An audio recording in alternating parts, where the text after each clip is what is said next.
ఇకపై WhatsApp forward చేసిన case పెడతాం. సరికొత్త హేట్ స్పీచ్ బిల్లు తీసుకొచ్చిన రేవంత్ రెడ్డి సర్కార్. ఇదేం పద్ధతి అంటూ నిలదీసిన సిపిఐ ఎమ్మెల్యే కూనమనేని సాంబశివరావు.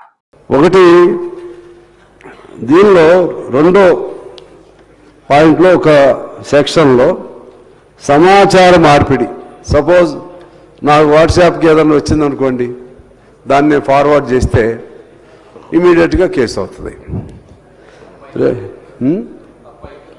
తప్పుదే, తప్పంటే ఇది ఏం నిర్వచనం చేస్తావు, ఏ తప్పనే చెప్తావు. ఏది అందులో బూతులు తిడితేనో మతాన్నో అది ఇప్పుడైనా పెట్టవచ్చు, మనం అది ఇప్పుడైనా పెట్టుకోవచ్చు. దానికోసం ప్రత్యేకంగా చట్టం అవసరం లేదు అధ్యక్ష. ఆ తర్వాత మరిన్ని అప్డేట్స్ కోసం మా ఛానల్ ని సబ్స్క్రైబ్ చేయండి.